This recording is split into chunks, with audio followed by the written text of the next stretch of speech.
Ethan posted a question asking about how to convert the dates in the Pond 2010 dataset.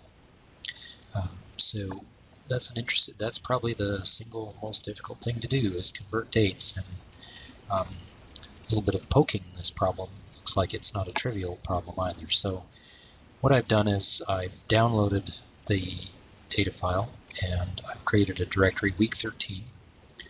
The Excel files are in the data subdirectory, and I've also exported the Pond 2010 XLSX as Pond 2010 CSV.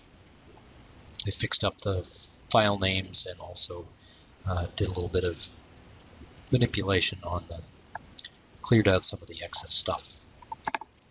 So let's get that in. Oops, I'll put this in an R script. So pond and read.csv, whoops, read.csv data / pond 2010 CSV. Okay, and that works. Looks like I've got 60 observations of 7 variables. Take a look at the head. So I've got my date, Z, which is depth, temperature, density, colony diameter, which I fixed by putting a underscore in there, species, and I've got this extra column here, X. And okay, let's just look at the tail, because sometimes there's excess stuff at the end. Nope. Okay, so I've just got that extra column there. I don't have to do this, but I'm going to do it anyway, just for completeness sake. And then I've ditched column number 7. I think it's column number 7. Let's see, 1, 2, 3, 4, 5, 6, 7. Yeah. Okay. So Pond now doesn't have that extra column that Excel not so helpfully added for us.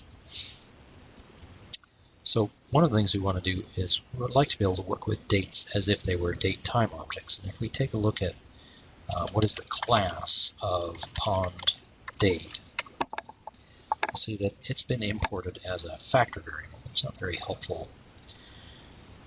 So the question is, how do we convert this back to a date object? So let's take a look. The best strategy with dates is to use the package looperdate. It has a whole bunch of functions which are quite helpful. So we'll start by just trying the obvious thing. Well, it might be obvious to me, but it might not be obvious to anyone else. So we'll get Pond up here again. So our date is formatted as 6/5/2010.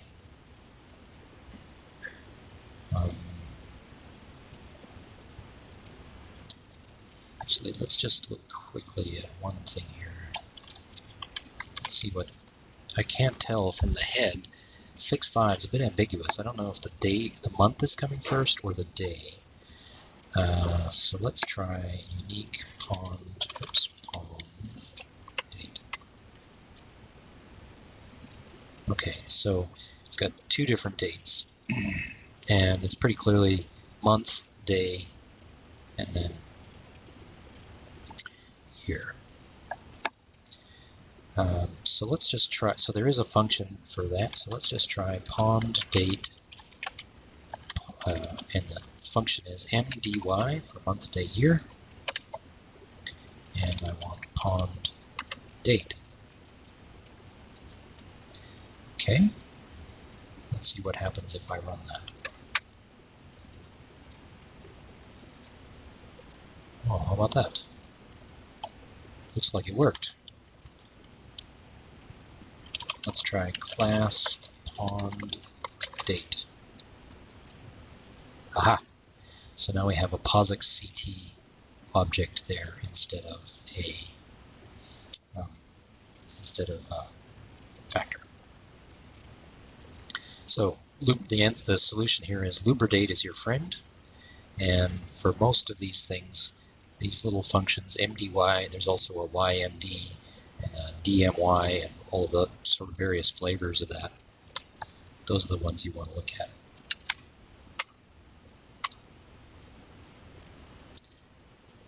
Parse dates according to the order in the year, month, day elements appear.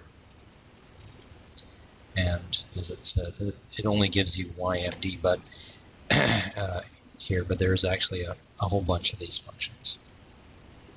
DMY, MDY sort of covers the thing, and it also doesn't matter what sort of separators you use, or even if you have a mixture of separators, these functions will do their best to figure out what the heck is going on and give you a date object.